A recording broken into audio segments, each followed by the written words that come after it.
बिस्मिल्लाहिर्रहमानिर्रहीम। आज हम 10 फिज़िक्स के chapter first simple harmonic motion and waves के एमसीक्यू डिस्कस करेंगे। तो पहला एमसीक्यूज क्या कह रहा है? A transverse wave on a string has an amplitude a tiny spot on the string is colored red as one cycle of the wave passes by. What is the total distance traveled by the red spot? हमारे पास क्या कि एक transverse wave से transverse wave हम इस तरह और उस पे एक जगह पे हमने रेड स्पॉट कर दिया, रेड कलर कर दिया। कह रहा है कि जब वन वेव पास होता है यानी वन साइकिल कंप्लीट होता है तो ये जो रेड स्पॉट है इसने कितना डिस्टेंस कवर किया। तो हम वन वेवलेंथ या वन साइकिल किसको कहते हैं? दो कंसेक्यूटिव ट्रप के दरमियान डिस्टेंस और टू कंसेक्यूटिव ट्रप के दरमियान डिस्टेंस को हम क्या कहते हैं? हम उसको कहते हैं वेव लेंथ। तो हमारे पास सुन लो, अब लेट सपोज ये वो कलर पॉइंट है, तो जब एक वेव कंप्लीट होता है तो एक वेव कितना इतना है, तो ये यहाँ से लेकर यहाँ तक आता है तो ये वन एम्पलीट्यूड है, तो एम्पलीट्यूड ए के बराबर है। इस तरह ये भी ए के बराबर है, maximum distance from mean position. तो एक एम्पलीट्यूड, दूसरा, फिर तीसरा और फिर चौथा। या अगर यहाँ से हम स्टार्ट करते हैं तो ये फर्स्ट, ये सेकंड एम्पलीट्यूड, ये थर्ड और ये फोर्थ। तो मतलब कितना एम्पलीट्यूड कवर कर लेगा वन साइकिल में? हमारे पास 4 एम्पलीट्यूड यानी 4 time of amplitude one cycle में कवर कर लेगा। तो 4A is the right option. Question number 2, Which of the following does not affect the period of the mass spring system? हमारे पास एक स्प्रिंग है, इसका टाइम पीरियड किस पे डिपेंड नहीं कर रहा, तो इसका फार्मूला क्या है टाइम पीरियड का? तो हमें पता है कि इसके टाइम पीरियड का फार्मूला है T = 2 पाई अंडर रूट क्या m/k। अब ये किस पे डिपेंड कर रहा है? ये तो कांस्टेंट है, मास पे डिपेंड कर रहा है और स्प्रिंग कांस्टेंट पे। तो मास पे भी डिपेंड कर रहा है, स्प्रिंग कांस्टेंट पे। एम्पलीट्यूड ऑफ वाइब्रेशन, इसमें कोई एम्पलीट्यूड आपको नजर आ रहा है? नहीं आ रहा। तो इसका मतलब ये है कि एम्पलीट्यूड पे डिपेंड नहीं कर रहा। तो किस पे डिपेंड नहीं कर रहा? Amplitude of vibration. Question number 3 को देखते हैं, क्या कह रहा है कि हमारे पास an object of mass m oscillate on the end of a string to double the period replace the object with the mass of।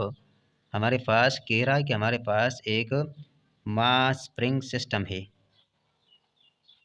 से हमने मास को सस्पेंड किया है। कह रहा है कि इसका हम अगर टाइम पीरियड डबल करते हैं तो मास को हम कितना गुना इंक्रीज करेंगे। तो हमें पता है कि हमारे पास टाइम पीरियड का फार्मूला क्या है?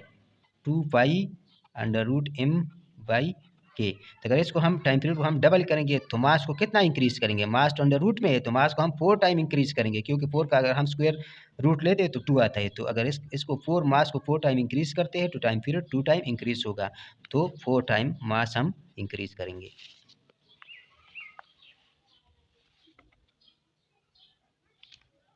Question number 4, a car mounted on shock absorber is like a mass on a spring. If we ignore damping, how will the frequency of the oscillation change if passenger or a heavy load are added to the car? The frequency will, क्या कह रहा है कि हमारे पास एक car है और वो उसमें जो शॉक एब्जॉर्बर लगे हुए वो स्प्रिंग के है, मतलब उसमें जो एब्जॉर्बर लगे वो शॉक एब्जॉर्बर होते हैं वो स्प्रिंग के है। तो कह रहा है कि अगर उसको हम उसका मास इंक्रीज करते हैं, उसके पास पैसेंजर डालते हैं तो उसके फ्रीक्वेंसी पे क्या इफेक्ट पड़ेगा। तो फ्रीक्वेंसी का फार्मूला क्या है मास स्प्रिंग सिस्टम का? 1/2 पाई अंडर रूट k/m। फिर टाइम पीरियड का 2 पाई m/k था, लेकिन ये तो फ्रीक्वेंसी है, फ्रीक्वेंसी टाइम पीरियड के अपोजिट है तो इसका सब कुछ उलट हो गया। तो अब जब हम मास को क्या करेंगे, मास को इंक्रीज करेंगे तो फ्रीक्वेंसी क्या होगा? फ्रीक्वेंसी डिक्रीज होगा, क्योंकि मास और फ्रीक्वेंसी एक दूसरे के इन्वर्सली रिलेशन है, तो फ्रीक्वेंसी डिक्रीज होगा।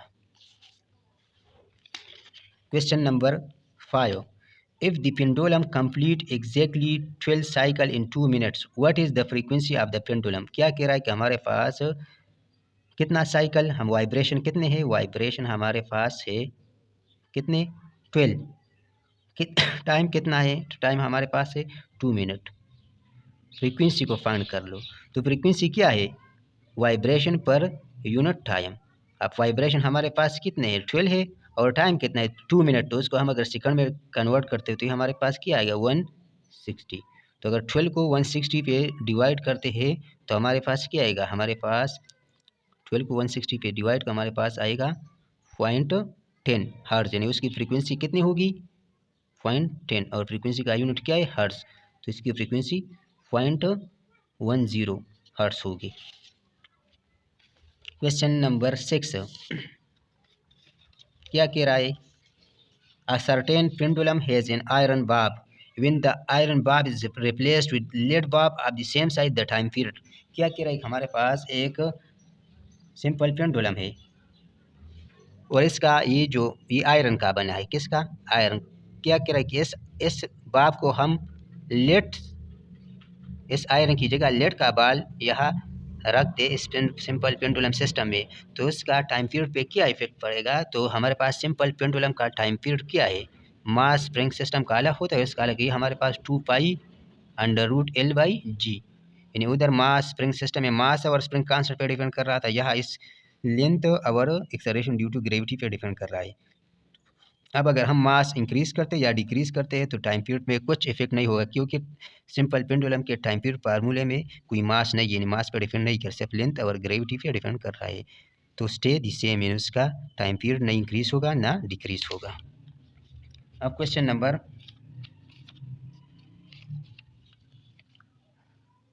7, अ वेव ट्रांसपोर्ट, वेव क्या कर रहा है, वेव हमारे पास क्या कर रहा है, energy but not matter, energy transport कर रहा है लेकिन मैटर को नहीं, बिल्कुल हमारे पास वेव जस्ट वाइब्रेशन कर रहा है। तो वो पार्टिकल तो इस साइड पे होता है लेकिन यहाँ से वो एनर्जी ट्रांसपोर्ट होती है, लेकिन पार्टिकल अपनी जगह पे वाइब्रेशन कर रहा है।